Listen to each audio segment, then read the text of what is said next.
Estão me ouvindo bem? Muito obrigado, Dr. Luiz Salles. É um prazer recebê-lo aqui. É um prazer também ver pessoas tão engajadas como o Dr. Luiz aqui no Ministério Público, assim como nos diversos órgãos de justiça, né, buscando fazer a diferença e transmitindo toda essa bagagem, não só teórica, mas principalmente prática, né, do dia a dia, o que significa democracia, o que significa direitos humanos, esse problema grave de pessoas em situação de rua.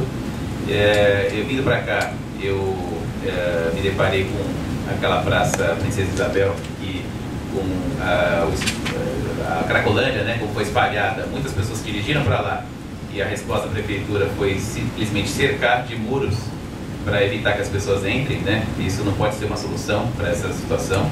Simplesmente deslocar o problema para outro lugar ou até voltar para o lugar onde estava. Enquanto a gente fizer muros, a gente não vai solucionar essa questão, né? Também vindo para cá, passei a pé pelo pátio do colégio, né? E sempre de manhã a gente trabalha aqui no centro. Contei hoje, vindo para cá às 8 da manhã, 31 pessoas deitadas ali nos colchões. Esse número mais do que quintuplicou, né? A Fernanda pode falar sobre isso. Não faz sentido, né, a gente ter essa população na frente do Tribunal de Justiça, né, na frente da Defensoria, no caminho, na frente do Ministério Público, algo que precisa ser feito de forma urgente. É um desafio grande, não é uma situação simples, então eu tenho o prazer aqui de passar a palavra para tratar disso também, da minha colega Fernanda Valera, que é coordenadora aqui do Núcleo de Direitos Humanos, daquelas colegas que a gente tem orgulho de compartilhar, porque tem essa sensibilidade, falada aqui pelo Dr. Luiz Salles, para a causa, fora o engajamento dela no Núcleo de Direitos Humanos, sensível e também engajada nessa parte de superar esses problemas, né? Acho que você pode falar um pouco, Fernanda, sobre tudo que o Núcleo faz e os desafios, né, a respeito disso na prática. E obrigado por ter recebido o nosso convite aqui, é um prazer te receber. Muito obrigado. Bom dia, vocês estão me ouvindo bem? Sim, bom dia. Bom dia a todas e todos, é um prazer estar aqui. Agradeço ao Guilherme pelo convite, ao França pela provocação à Escola da Defensoria. Um prazer ouvir o Dr. Luiz Salles, que eu não conhecia, ver tantas pessoas aqui queridas, do Vem a Cris ali, que é uma grande companheira de luta da população em situação de rua. Eu sou defensora aqui em São Paulo, ingressei no concurso em 2012, desde 2020 no Núcleo de Cidadania e Direitos Humanos, que dentro da estrutura da Defensoria é o órgão que tem como função atuar em temas estratégicos, coletivos, né? O meu cargo original é um cargo de infância e juventude, a gente fica num mandato, assim, no núcleo, a cada 2 anos se renova. Antes eu era coordenadora auxiliar, agora eu sou coordenadora, e o núcleo trabalha com umas pautas estratégicas, faz incidência nas políticas públicas e tem essa missão de tanto dar suporte aos defensores e defensoras que estão na ponta, assim, no dia a dia, quanto de pensar mais estrategicamente os assuntos. E aí eu sempre gosto de contar que eu vim para esse núcleo em agosto de 2020, auge da pandemia, não existia vacina, e o Davi, então o defensor que coordenava, que me convidou, a gente combinou de ter uns encontros presenciais, com máscara e tudo aquilo que era exigido no momento aqui no centro, para ele passar as coisas, me contar um pouco da dinâmica de trabalho. E aí eu estava, né, uma pessoa privilegiada, branca, classe média, obviamente em casa isolada, vim para o centro para começar a encontrá-lo, e o centro, para quem acho que trabalha na rede ou que tem trajetória de rua, sabe, estava na época completamente ocupado de barracas, né? As ações higienistas de zeladoria que a gente tem assistido aqui cotidianamente não estavam acontecendo à época, porque o centro não estava com uma grande circulação de pessoas que se incomodavam com as pessoas em situação de rua. Então parte do colégio, Sera, tudo uma grande maloca, uma barraca que se unia a outra, tinha muita gente na rua.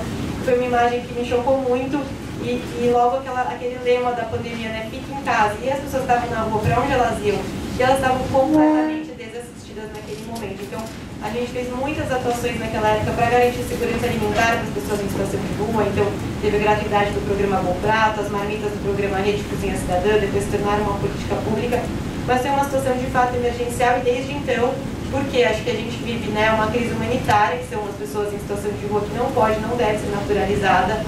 Eu acho que ninguém que... Eu acho muito... Eu não consigo, França, seguir a sugestão e falar de democracia num país em que a gente tem tanta gente morando na rua, tanta gente abaixo da linha da pobreza, 33 milhões de pessoas passando fome, 900 mil pessoas presas no sistema prisional. Na cidade de São Paulo, segundo os dados do CadÚnico, pelo menos 60 mil pessoas em situação de rua. Então, que democracia é essa que não inclui tantas pessoas? Que democracia é essa que deixa tanta gente fora do caminho, né? Que bolo social é esse que a gente está partilhando ou não partilhando com tantos companheiros e companheiras? E não por acaso, né, essa falta de democracia é enraizada e recortada pelo racismo estrutural. Então, quem está na rua, né? Agora a gente tem feito os atendimentos da Defensoria Pública, a gente já vai explicar um pouco sobre isso, e aplicado uma pesquisa para entender quem é o perfil das pessoas que a gente está atendendo, né? Não sem surpresa, sempre quase, 77% das pessoas se declaram negras ou pardas. São as pessoas em situação de rua. É o mesmo que se reflete no sistema prisional. Né? As questões de gênero, as mulheres em situação de rua, assim como as mulheres dentro do sistema prisional, são vítimas e sofrem ainda mais a violência de estarem nesses espaços. Então não tem como olhar para essas questões sem pensar em raça, sem pensar em gênero, sem pensar como esses marcadores atravessam e potencializam essa violência. Eu tenho falado em todos os espaços que me convidam que estar na rua é uma violência. Então, né, a pessoa em situação de rua sofreu uma violência. Não, estar na rua é uma violência. Essa tem que ser a nossa premissa. Ninguém tem que morar na rua. E eu acho, vindo a definição do decreto, né, um grupo heterogêneo, complexo e tal, mas eu acho interessante compartilhar com vocês, o decreto, né, a Política Nacional, o 7053 de 2009, ele foi concebido pelos movimentos sociais que hoje estão de volta, né, felizmente, ao governo. Temos agora a nomeação de uma pessoa contraditória de rua, o companheiro Anderson Miranda, para trabalhar na Secretaria Nacional de Direitos Humanos, o que sinaliza, mas eu acho que o que importa quando a gente fala de situação de rua, e a gente pode se espelhar até pelas definições usadas em outros países, é quem está na rua, né, homeless, né? Quem está na rua é a pessoa sem casa e sem moradia. Sendo assim, como que a gente resolve o problema da situação de rua? A gente tem que pautar a questão da moradia. Essa é a pauta número 1. Não tem, a gente pode pensar no melhor serviço de assistência possível, no melhor centro de acolhida possível. Isso nada. Esse modelo está completamente falido. Se isso resolvesse a questão, a gente não teria só aumentado as pessoas em situação de rua, porque São Paulo tem serviços. A gente está na capital mais rica do país, é uma cidade riquíssima, por isso que eu também reforço que é inaceitável a gente viver essa realidade. O Estado de São Paulo não deveria viver essa realidade e poderia pensar em políticas públicas efetivas que visassem, de fato, a superação dessa situação de rua, o que passa pela moradia. Moradia é proteção ao corpo, moradia é dignidade humana, moradia é direito social básico. Assim como todo mundo tem direito de comer, de usar transporte público, de viver dignamente, de viver sem violência, a moradia tem que ser entendida como um direito social que precisa ser implementado, né? E isso é uma coisa que talvez a gente não veja, e aí vem meu lado cético, porque isso significa romper com uma lógica de propriedade, de capital, de dar moradia, e pensar na moradia como um serviço social. O que não precisa ter necessariamente uma propriedade, um título de propriedade, mas você precisa ter um local para morar. E morar sem ter... fazer uma pergunta? Claro. Olha, a respeito, por exemplo, dessas pessoas que moram na rua. E o aluguel social, do qual eu sou testemunha, né? Num local foi feito com muito carinho, onde abriga, fizeram 420 apartamentos para essas pessoas que moravam na favela. Lá era uma favela. Hoje é um conjunto habitacional. E por que não deu certo? Porque volta e meia tem que estar restaurando o dinheiro que restaura, eles fazem de restaurar, o que eles destroem, né? Daria para resolver parte do problema social nosso. E por que desandou? Agora, se não se consegue administrar um espaço que já está lá, com as pessoas lá, acomodadas lá, como é que vai se resolver o problema daqui da rua? O que não deu certo lá, nesse local? E outros também, chamado aluguel social. Os prédios de locação social, a senhora disse. Exatamente, que eles venderam, alugam, estava abandonado. Ali parece que não tem um órgão público ali comandando. Exatamente, porque acho que... Ficou a mercê dos moradores ali. Eles que comandam. Exatamente, então o que a senhora está trazendo é um desenho de uma política pública que era para ser muito boa, só que não há um efetivo acompanhamento, não tem uma equipe técnica, não tem... O porquê? Porque não tem interesse em manter isso. Então é dinheiro indo pro ralo. Exatamente. Mas como é que você vai resolver? Se não resolve um lugar que as pessoas já estão assentadas ali, como é que você vai resolver o problema aqui das pessoas que estão na rua? Mas a gente precisa de... Eu ainda acho que a gente precisa de mais lugares para as pessoas morar. Assim, mesmo com essa complexidade que a senhora trouxe. Eu acho que o ser humano é muito complexo e tem muitas dificuldades. Esses lugares têm que ter mediações de conflito, tem que ter é um lugar de política pública que tem que dialogar com quem está lá. Qual que é a realidade das pessoas? Qual que é a condição financeira delas para manter esses espaços? Elas perdem o emprego, ganham um emprego, né? Às vezes você precisa mesmo passar o lugar que você mora. Você estava lá mantendo a sua casa, de repente você perdeu o seu emprego, você não tem mais condições. Aí surge mas ali foi de acordo com o que as pessoas ganhavam, vamos dizer, uma parte delas eram carroceiros, pessoas que reciclados, né, faziam reciclagem. Foi feito antes fizeram 3 anos, eles prepararam aquele povo da favela, antes de erguer esse conjunto. Eles foram preparados durante 3 anos. E ali tem toda a estrutura para dar certo. Porque está aqui no centro. E no entanto está lá abandonado. Volte e mês vão lá, fazem uma restauração, né? É como se estivessem jogando gelo, jogando dinheiro para o esgoto. Então eu fico pensando, se não se resolve uma coisa, um dinheiro ali que foi aplicado para dar dignidade àquelas pessoas, e hoje a gente viu que não funcionou. E como é que vai funcionar esse problema social nosso aqui? Mas qual que é a sugestão da senhora? Bom? Qual seria a sugestão da senhora? Bom, ali eu acredito que os órgãos, né, responsáveis abandonaram. E eu gostaria de saber o porquê. Ah, eu também gostaria de saber, se alguém souber contar. Sim, porque já faz o quê? Vai fazer, acho que quase 20 anos que a gente está vivendo esse problema. Mas a senhora reconhece, então, assim, uma política pública que foi abandonada, certo? Sim, entraram várias, né? Várias administrações e nenhuma até agora resolveu. Eles vão lá, fazem, maqueiam, né? Fazem uma maquiagem ali e depois abandonam. Porque a gente tem programas que assim, são políticas públicas que não são exatamente políticas de Estado, mas são políticas de governo. O governo muda a política. Isso é o que a gente vive a Cracolândia. É enxugar gelo. Exatamente. Que é o que a gente vê na Cracolândia. Dinheiro indo para o espaço, né, indo para o esgoto, e não se resolve o problema. Se não se resolve o problema daqueles que já estão assentados, né? Agora vai se resolver. Como que vamos resolver esse problema, né, das pessoas que estão na rua com droga, com um monte de problema que eles precisariam fazer um tratamento, fazer uma higiene, para poder integrar na sociedade. Nossa, com licença, acho super legítima a luta da senhora de falar isso, mas também a gente não pode generalizar, falar que todo mundo que está na rua tem problema de álcool e droga.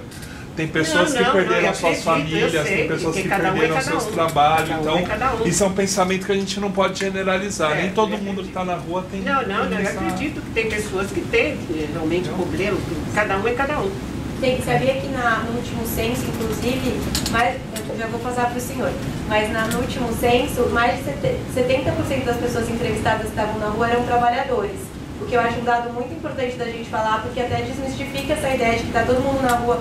É a pessoa que faz uso de droga ou bebe. Não, na rua tem muitos trabalhadores, só que infelizmente ganham um salário que não é suficiente para você pagar uma moradia. Porque eu retomo o que eu estava dizendo, a moradia hoje está caríssima, nem todo mundo consegue acessar, a gente não tem preços de aluguel sociais justos, a gente não tem políticas públicas efetivas voltadas para essa população vulnerável. Eu entendo super o que a senhora está trazendo, mas eu não acho que isso impede que a gente pense em políticas de moradia para a população mais vulnerável, nem que a gente olhe moradia como um direito social básico que precisa ser implementado para todas as pessoas. E se uma experiência não deu certo, eu nem sei exatamente de qual experiência que a senhora está falando, porque a gente tem várias, tem outras inúmeras que deram certo. A gente tem que olhar sempre para o bom, para o ruim, a gente tem que ter políticas públicas baseadas em evidências, em pesquisa. O que deu certo aqui, o que não deu?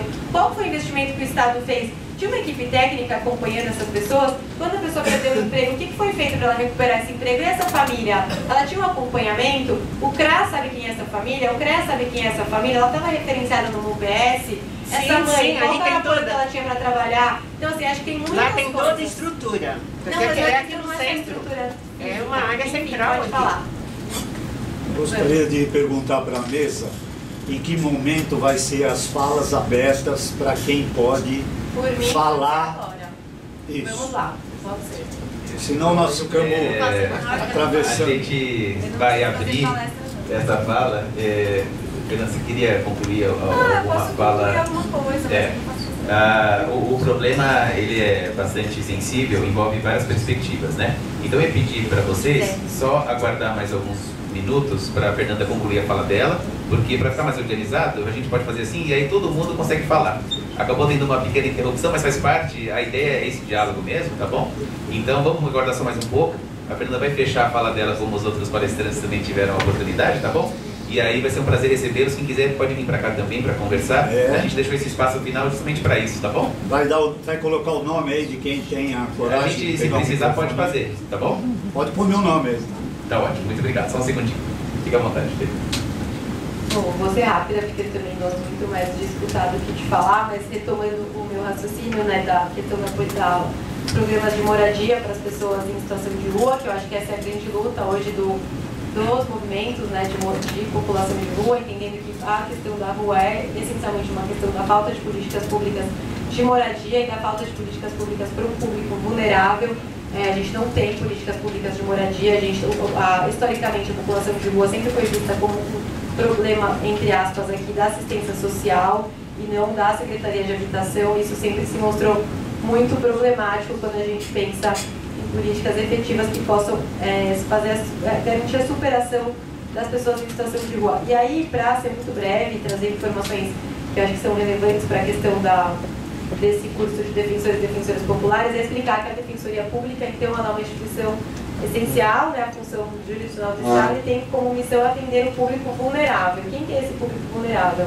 É o público necessitado tanto do ponto de vista de carência de recursos materiais, quanto do ponto de vista de carências de recursos organizacionais, que a gente chama. Então, são grupos de pessoas que estão numa situação especial de vulnerabilidade. Então, mulheres em situação de violência doméstica, pessoas privadas de liberdade, pessoas em situação de rua, pessoas que estão fazendo uso de abusivo de álcool e drogas. Então, a gente tem um trabalho muito próximo ali da região da Luz e da Cracolândia.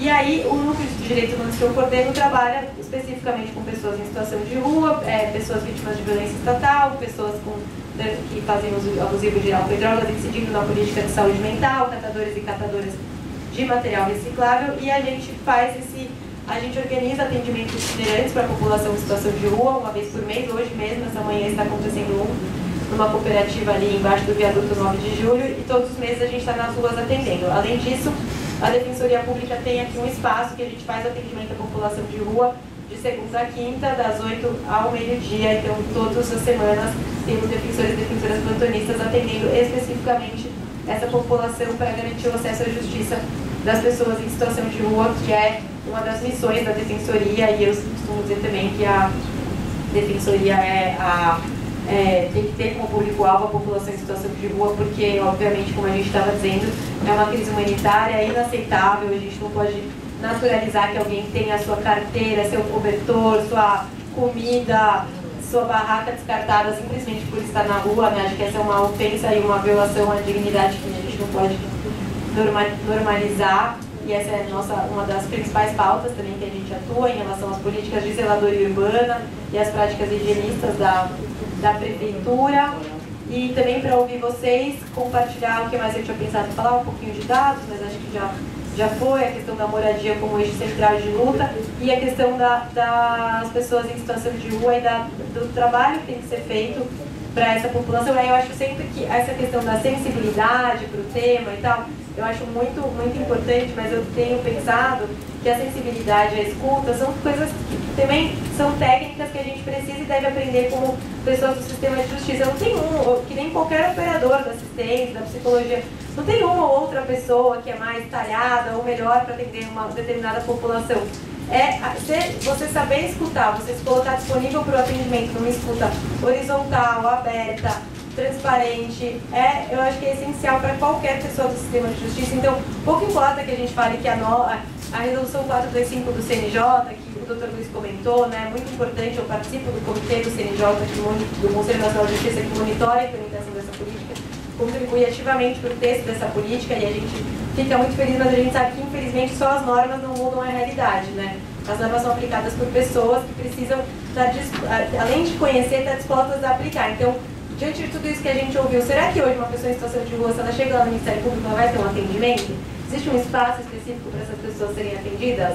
As pessoas, então acho que a gente ainda tem muitas barreiras para além das normativas que precisam ser superadas e principalmente quando a gente pensa nesse público, a gente tem que fazer um esforço de sair do lugar que a gente está, né? Sair de dentro das instituições e atender as pessoas nas ruas, nos equipamentos que elas estão, conhecer de perto a realidade do Bom Prato, conhecer de perto a realidade dos restaurantes populares, do Centro Pop e dos CRES, porque só assim a gente entende o que essas pessoas passam, como elas chegam para o nosso atendimento, para que a gente possa efetivamente transformar o que elas passam em lutas, em reivindicações. Então, eu acho que é muito importante fazer essa travessia mesmo, né, de nós, do sistema de justiça, sairmos do nosso lugar comum. E aí o que essa resolução trouxe de muito bom, a resolução 425, foi que por conta dela, o TRF, né, o Tribunal Regional Federal, tem organizado mutirões de atendimento à população em situação de rua. Então, nesses mutirões que já aconteceram 2 vezes aqui na Praça da Sé, o juiz, o promotor, o defensor, o INSS,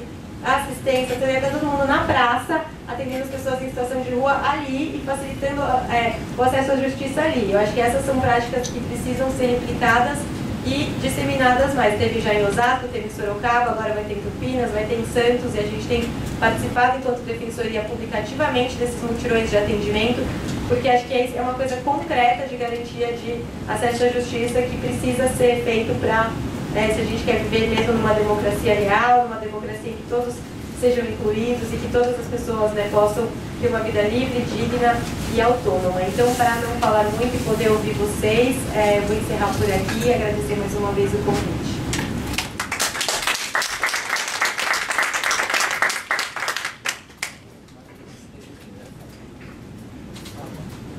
Obrigado, Fernanda, pela fala.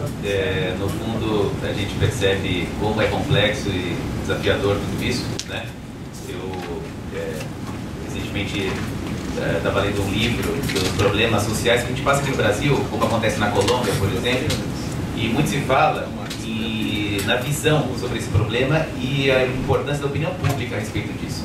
Porque, como a Fernanda bem coloca, é um problema crônico há muito tempo, mas enquanto isso não ficar na pauta da opinião pública, não ficar na conscientização das pessoas, nada vai ser feito. Não haverá um interesse e nenhum movimento, né, Fernanda, de políticas públicas sérias, comprometidas a longo prazo, para que essa solução aconteça. Bom, mas com isso a gente encerra a fala aqui dos palestrantes de hoje. Eu espero que vocês tenham gostado aqui do que foi colocado. E agora é o momento da gente ouvi-los também, para a gente ter esse diálogo aqui. O França queria falar alguma coisa, o Dr. Luiz também. Quero deixar, depois disso, vocês à vontade para virem aqui, se preferirem, ou a gente pode passar o microfone também. Você pode ajudar a gente a ver com isso? Esse daqui seria melhor. E então, se vocês ficarem mais confortáveis, o microfone também pode ir até vocês, tá bom? França e Dr. Luiz, se puderem já caminhar para o encerramento, só para a gente ouvi-los e trocar ideia, fiquem à vontade. Sobre a inscrição, o Castor pediu a palavra, quem quiser fazer a inscrição. Rodrigo. Tá, eu vou só anotar aqui as inscrições, porque eu também vou me inscrever também para fazer uma fala também. Aí então é o Castor, Alexandre, Rodrigo, a gente segue lá no fundo. Tá. Daniel. Castor, Alexandre, Rodrigo,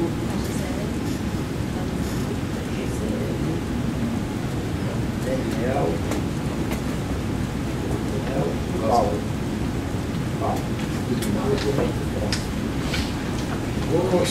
Vou fazer, vou colocar 3 minutos para cada fala para ver se é organizada. Vou pensar que fica se ela não tem certo. Obrigado. Tem impressão? Alô? Estão escutando? Não?